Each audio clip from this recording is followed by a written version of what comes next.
ഉസ്താദുമാരെ, രക്ഷിതാക്കള്, എൻ്റെ പ്രിയ കൂട്ടുകാര്, അസ്സലാമു അലൈക്കും വറഹ്മത്തുള്ളാഹി വബറകാതുഹു. നമ്മുടെ മുത്ത് മുഹമ്മദ് മുസ്തഫ സല്ലല്ലാഹു അലൈഹി വസല്ലമയുടെ ജന്മദിനം കൊണ്ടാടുന്ന ഈ വേളയിൽ നബിയുടെ ജീവിതത്തിലുണ്ടായ ഒരു സംഭവം ഞാൻ പറയാം. പണ്ട് മദീനയിൽ വെച്ച് മുത്തുനബിയെ കാണാൻ ഒരാൾ വന്നു. ഒരു പാവം ഉമ്മയും ചെറിയൊരു മകനും.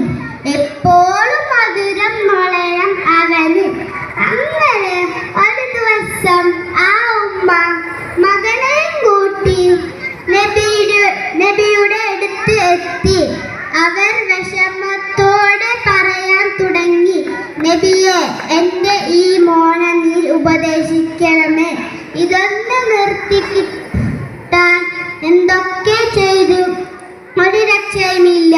ഇനി അങ്ങ് പറഞ്ഞാലേ അവൻ അനുസരിക്കുള്ളൂ.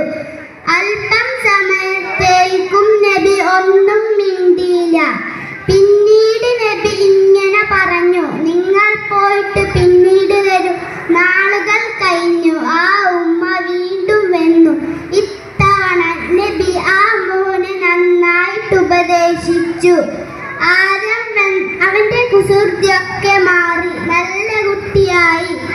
ആദ്യം വന്നപ്പോൾ ഒന്നും പറയാതെ അവരെ പറഞ്ഞയച്ചതെന്താണെന്നറിയാമോ? നിങ്ങളെ പോലെ നബിക്കും മധുരം വലിയ ഇഷ്ടമായിരുന്നു. സ്വന്തം പോരായ്മകൾ മറിച്ചു വെച്ച് മറ്റുള്ളവരെ ഉപദേശിക്കരുതെന്ന് വലിയ മാതൃകയാണ് നബി നമ്മളുടെ മുമ്പിൽ കാണിച്ചു നിൽക്കുന്ന. രണ്ടാമത്തെ തവണ ആ ഉമ്മയും മോനും വരുമ്പോഴത്തേക്കും നബി മധുരം തിന്നുന്ന ശീലം മാറ്റിയിരുത്തിയിരുന്നു. എന്നിട്ട്